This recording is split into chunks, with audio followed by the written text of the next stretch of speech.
भाई और मुझे दो सिस्टम्स मिले थे, एक 1000 गुना बिगर सिस्टम और दूसरा 1000 गुना स्मॉलर सिस्टम।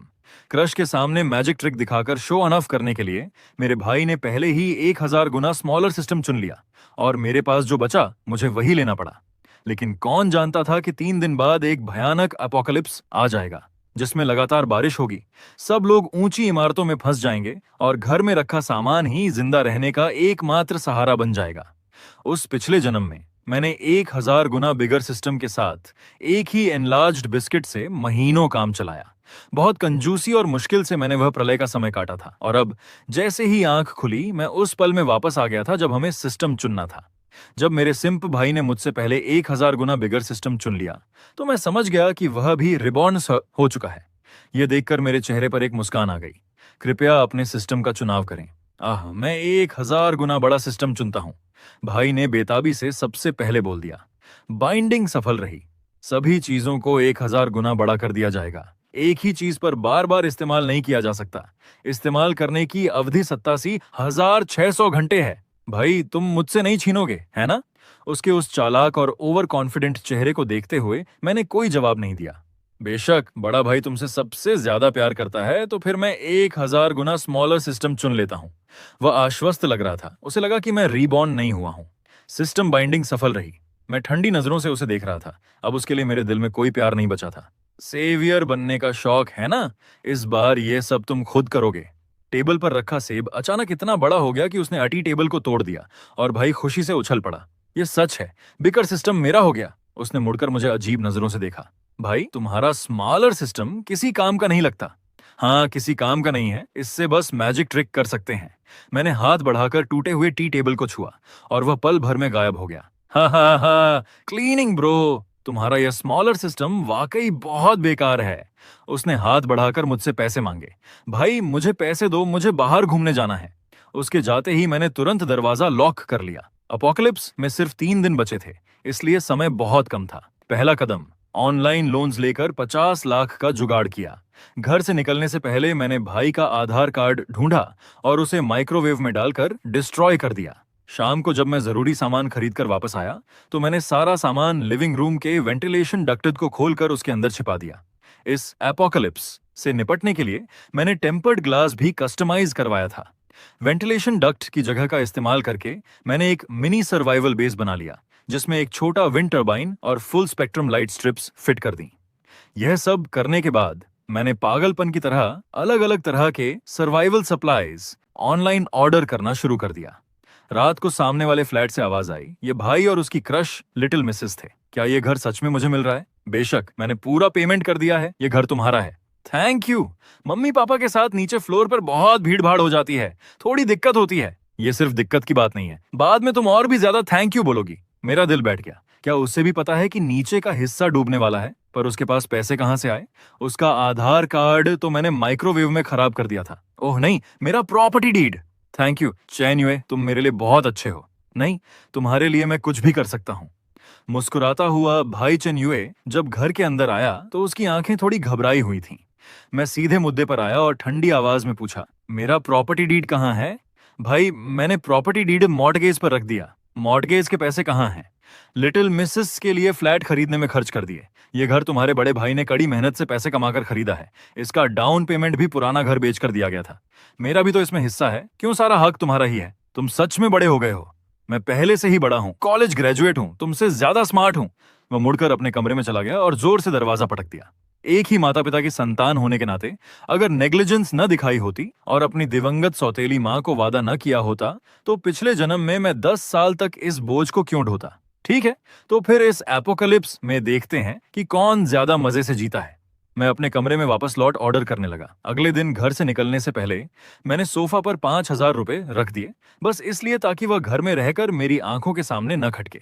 नीचे उतरते वक्त संयोग से लिटिल मिस का परिवार मिल गया। जो लोग हाई फ्लोर पर फ्लैट खरीदते हैं वे बेवकूफ होते हैं। जब बुढ़ापे में पैर काम नहीं करेंगे तब मजे करना। वही तो, अगर लिफ्ट लगवानी है तो जब तक वे हमें 1 मिलियन का कंपेंसेशन नहीं देते सवाल ही पैदा नहीं होता। अरे ओ छोटे बदमाश, 1 मिलियन से क्या होगा, 10 मिलियन होने चाहिए। उसकी माँ ने उसे एक थप्पड़ जड़ दिया और मैं मन ही मन मुस्कुराए बिना नहीं रह सका। आज मैं बाहर मिट्टी खोदने गया सीड्स, सिक्योरिटी कैमरास और हार्डवेयर टूल्स खरीदे। जब मैं वापस आया तो भाई वाकई घर पर नहीं था। मैंने मौका पाकर कैमरास इंस्टॉल कर दिए। इसके बाद मैंने बोरी में भरे हुए बीजों को अपनी पावर से छोटा किया और उन्हें अपने मिनी बेस में रख दिया। दूसरी बार बाहर गया तो मैं बड़ी मात्रा में डिस्काउंटेड पर्ल्स लेकर वापस आया। तभी डोरबेल बजी, भाई वापस आ गया था और उसके साथ इंटरनेट सेलिब्रिटी लिन शियाओ शियाओ भी थी। क्या ये तुम्हारा बड़ा भाई चेन लैन है? हाँ भाई, ये लिटिल मिस है। कहा जाता है कि ये हमारे गांव की विलेज बेल हुआ करती थी। मैं उसे जानती हूँ। चेन युआन, मैं वापस जाकर आराम करना चाहती हूँ। ये कहकर लिन शियाओ शियाओ वापस अपने फ्लैट में चली गई और भाई ने उत्सुकता से मेरी तरफ देखा। भाई, मुझे कुछ और पैसे दे दूं? मैं तो तुम्हारा सबसे प्यारा भाई हूं ना। ठीक है, बाहर मत जाना। मैंने उसे 5,000 ट्रांसफर कर दिए। Thank you. इन पैसों को मेरे लिए बाद में बड़े किए जाने वाले सामान की सर्विस फी समझ लेना। चैन युआन धड़ाम से सोफा पर बैठ गया और उसने टी टेबल पर रखा हुआ सेब उठाकर खा लिया। तभी उसकी नजर उस बैग पर पड़ी जो वहीं छूट गया था। अरे भाई, तुम ये सब क्यों जमा कर रहे हो? इन दिनों आसमान में बादल छाए हुए हैं और हम लोगों को अचानक सिस्टम भी मिल गया है, तो तेरा भाई किसी भी स्थिति से निपटने के लिए थोड़े सीड्स स्टोर करके रख रहा है। भाई, तुम कितने बेवकूफ हो। मेरे बिगर सिस्टम के होते हुए इन चीजों की क्या जरूरत है? उसने घृणा से बीजों को डस्टबिन में फेंक दिया। इससे उसे और भी यकीन हो गया कि मैं रिबॉर्न नहीं हुआ हूं। आखिरकार एपोक्लिप्स की इस बारिश में धूप के बिना कौन खेती कर सकता है? मैं आंखें घुमाकर अपने कमरे में वापस आ गया। जब मैं सोकर उठा तो बाहर मूसलाधार बारिश शुरू हो चुकी थी। जब मैं बाहर निकला तो मेरा भाई चेन युआन लिन शियाओ शियाओ का सामान शिफ्ट करने में मदद कर रहा था। सच में एक नंबर का सिंप है।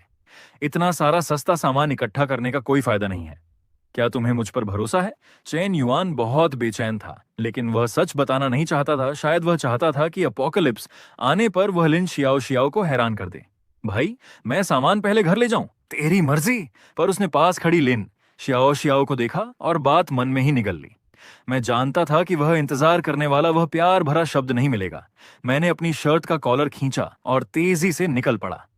कंपनी की नीचे वाली लॉबी में मेरे मंगवाए हुए सामान का ढेर लग चुका था। भाई, तू इतना सारा सामान क्यों खरीद रहा है?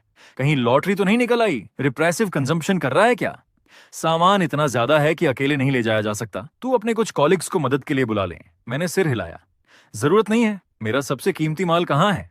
5,000 का शिपिंग इंश्योरेंस था। कोई गड़बड़ तो नहीं हुई ना? नहीं। डिलीवरी गाय ने सामान बाहर निकाला। मैंने पैकेट खोला तो अंदर एक माइक्रो विला था। इस चीज पर मेरे 20 लाख खर्च हुए थे। ये सब अमीरों के खिलौने हैं भाई। पैसे हैं तो एक गाड़ी क्यों नहीं खरीद लेता? मैं ग्रीन बेल्ट में पार्क नहीं करना चाहता। मैंने उसे एक सिगरेट दी। सब कुछ सही से जांचने के बाद मैंने सामान को एक जगह रखा और अपनी पावर का इस्तेमाल करने के लिए हाथ बढ़ाया। डिलीवरी गाय ने सिगरेट जलाने के लिए गर्दन मोड़ी और जैसे ही वापस देखा, पहाड़ जैसा जमा सामान गायब हो चुका था। अरे भाई, ये क्या जादू कर दिया? उसने आंखें मलते हुए पूछा और पूरी तरह चौंक गया। भाई, तूने अभी देखा ना, सामान गायब हो गया। मैंने कुछ नहीं देखा। मैंने छोटे किए हुए सामान को काले बैग में ठूंस दिया। हाथ में सिर्फ माइक्रो विला वाला डिब्बा था। मुझे तो बस यही डिलीवरी मिली है। डिलीवरी गाय धड़ाम से जमीन पर बैठ गया। मजाक कर रहा था। मैंने अभी देखा, एकदम से गायब हो गया। मैंने कहा ना, क्या कोई भूत प्रेत है? मेरी इस कंपनी में वाकई बहुत नेगेटिव एनर्जी है। इन सालों में प्रॉपर्टी बेचने का धंधा अच्छा नहीं चल रहा। वर्किंग क्लास पर बहुत प्रेशर है यार। मैंने उसके कंधे पर थपथपाया और ऊपर अपनी डेस्क की तरफ चल पड़ा। आज मेरा आखिरी दिन था।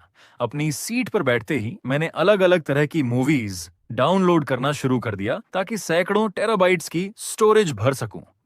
टेबल पर ऑनलाइन फूड डिलीवरी का सामान फैला हुआ था। मैं आराम से स्लैकिंग ऑफ कर रहा था। तभी पास बैठी झांगजी मेरे पास आ गई।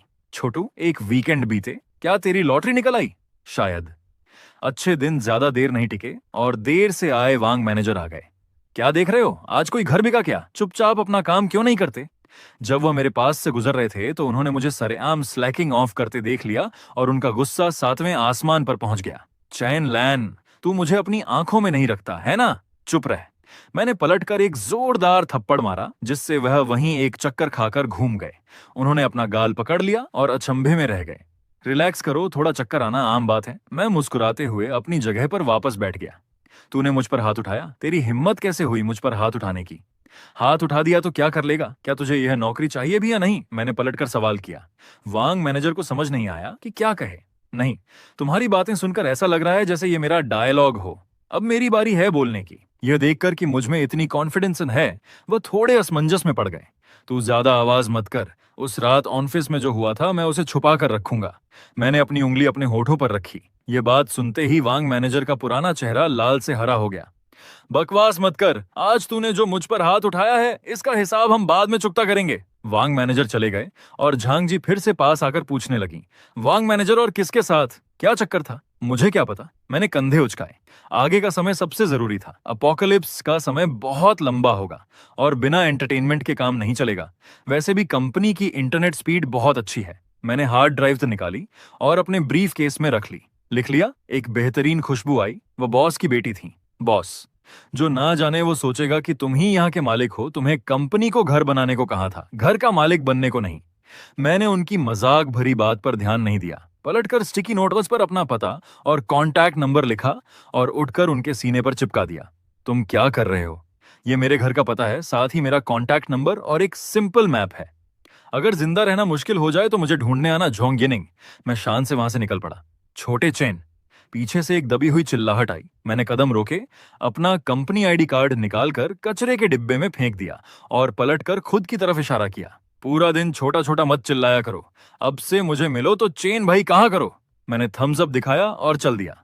अगर और रुका तो सिक्योरिटी गार्ड आ जाते। नीचे डिलीवरी गाय ने मुझे देखा तो झुककर माफी मांगने लगा। मुझे माफ करना, तुम्हारा पार्सल खो गया है, ये मेरी गलती है। मैं इसकी भरपाई करने की पूरी कोशिश करूंगा। बस मुझे थोड़ा समय दे दो। उसके घबराए हुए चेहरे को देखकर मुझे अपने शुरुआती दिनों की याद आ गई। मैंने रुककर उसे ढांढस बंधाया। सामान खोया नहीं है, मुझे मिल गया है। अरे सच में नहीं खोया, बस मुझे मैजिक दिखाना आता है। सच कह रहे हो?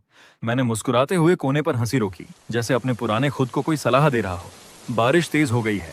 घर जाने का समय आ गया है। थोड़ा बहुत डेली सप्लाईज जमा कर लो, शायद यह बारिश कभी ना रुके। यह कहकर मैं छाता तानकर बारिश में उतर गया। आज का मेरा काम सुपरमार्केट साफ करना था। पहले जो 10 साल का सामान ऑनलाइन मंगवाया था वह ज्यादातर आ चुका था। जिस दिन सिस्टम की एक्सपिरेशन डेट खत्म होगी उसी दिन एपोकलिप्स की बारिश रुक जाएगी। अब मजा आने लगा था। आज असली चीजों की बारी थी। शहर के सबसे बड़े सुपरमार्केट में मैं जहां से भी गुजरा, सारा सामान तुरंत छोटा होकर मेरे ब्रीफ केस में समाता गया। मैंने पैसे चुकाने का कोई इरादा नहीं रखा। बाहर निकलते ही अलार्म जोर शोर से बज उठा, लेकिन सिक्योरिटी को कुछ भी पता नहीं चला। मॉल के बाहर खड़े होकर मैं सोचने लगा कि बचे हुए 50,000 रुपयों का क्या किया जाए। तभी मेरी नजर एक सुवेनियर शॉप पर टंगी एक कंपाउंड बोवी पर पड़ी। ये हथियार कितने का है? ये एक आर्ट वर्क है। इंसानी कंपटीशन ग्राउंड्स का एक मील का पत्थर है।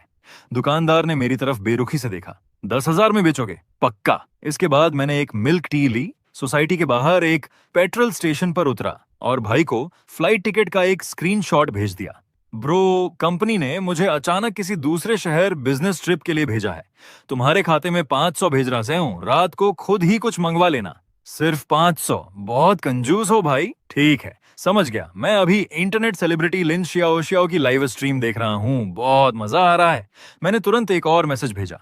मेरे बैंक कार्ड में 5,000 और हैं। मेरे कमरे के तकिए के नीचे रखे हैं। गलती से भी उन्हें हाथ मत लगाना। समझ गया भाई। जाहिर सी बात है। वो फौरन टैक्सी करके एटीएम की तरफ भागा।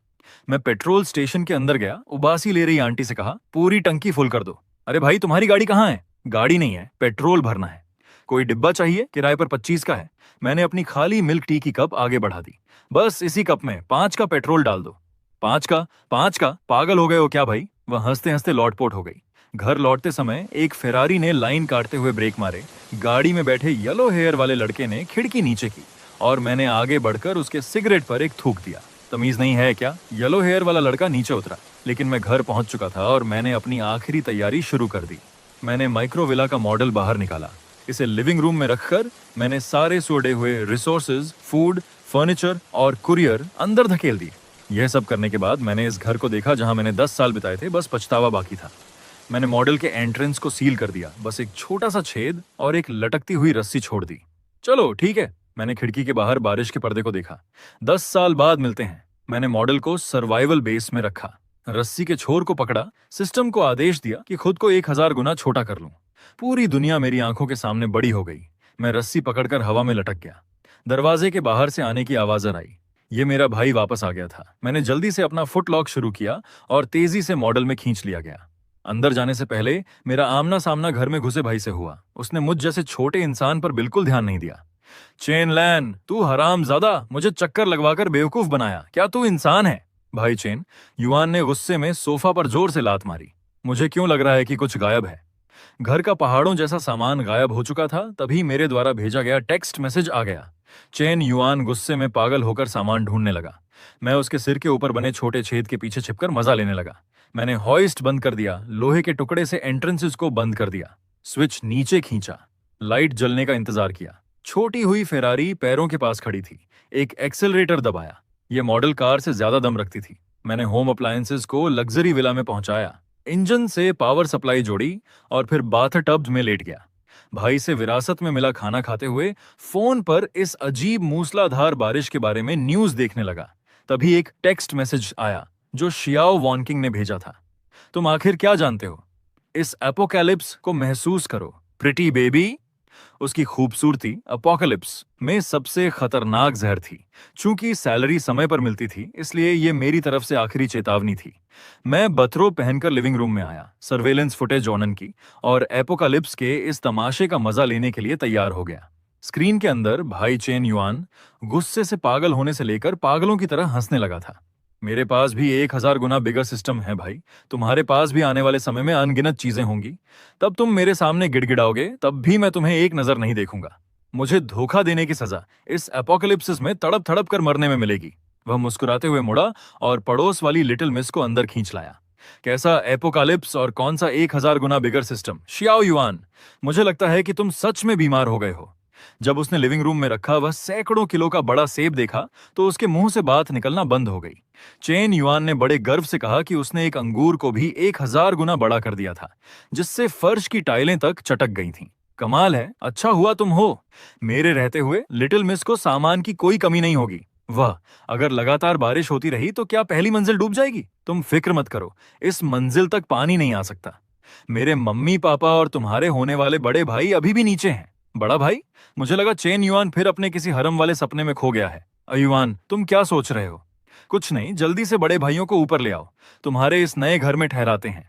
हाँ, यह काम करने से पहले हम बिल्डिंग में रखा हुआ स्टोरेबल फूड इकट्ठा कर लेते हैं, फिर उसे 1000 गुना बड़ा करके बेच देंगे। तब तो हम बहुत अमीर बन जाएंगे। अरे चैन, तुम्हारा दिमाग सच में बहुत तेजी से काम करता है। आखिरकार तुम एक कॉलेज स्टूडेंट हो, बहुत शानदार हो। चेन युआन उन चाटुकारों की हंसी में पूरी तरह खो गया। अच्छा, तुम्हारे भाई चेन लैन कहाँ हैं? उस हरामजादे की बात मत करो, मुझे छोड़कर खुद पहले ही भाग गया। उसे इस अपोकलिप्सिस में मरने दो। मेरे बिगर सिस्टम के बिना वह कुछ भी नहीं है। हमारा युआन वाकई कमाल का है। मैं तरबूज खाते हुए इस नासमझ भाई को एक लाइक दिए बिना नहीं रह सका। मेरा वह बेवकूफ भाई अब पूरी तरह बर्बाद हो चुका था। लगातार हो रही बारिश ने दुनिया को डुबो दिया और इमारत एक आइसलैंड बन गई। शुरुआत में चेन युआन ने अपनी ताकत के बल पर चोटी पर खड़े होकर 3 महीने तक सेवियर की भूमिका निभाई। फिर लिटिल मिस के भाई यानी उस बड़े भाई ने उसे पीटकर जमीन पर गिरा दिया और वह सिर्फ भारी चीजों को बड़ा करने का एक औजार बनकर रह गया। उसे विरोध करने की हिम्मत नहीं हुई, क्योंकि इस इमारत में अपनी ताकत पर से नियंत्रण खोने का मतलब हम सबको एक साथ दफना देना था। वह मौत से डरता था, लेकिन अपोकलिप्स के नियमों को नहीं समझता था। यहाँ जिसकी लाठी उसकी भैंस वाली बात थी, उल्टा लटकाए जाने के बाद वह हर दिन रोता चिल्लाता रहता था। मैंने बेबसी से सिर हिलाया। संकट से निपटने के लिए एक प्रोटेक्टिव नेटवर्क बनाना सबसे पहला काम था। मैंने समय को आधा आधा बांट लिया, आधा हिस्सा नेट बनाने में और आधा शरीर को फिट रखने में। रात में मैं कंप्यूटर पर हथियार बनाने की जानकारी सीखने लगा, खासकर गन्स के बारे में। फिर 3 महीने बीत गए। लोहे का जाल तैयार हो गया था। मैंने कुछ ग्रीन हाउसेस भी बनाए जिनमें अनाज और सब्जियां उगाई। जब मैं थोड़ा खाली हुआ तब मैंने सर्वेलेंस देखा। इमारत के हालात पूरी तरह बदल चुके थे। लंबी बारिश और निराशा ने नियमों को तोड़ दिया था। शोषण से परेशान लोगों ने बगावत कर दी। लिटिल मिसेस के माता पिता की दर्दनाक मौत हो गई और वह खुद एक स्लेव बन गई।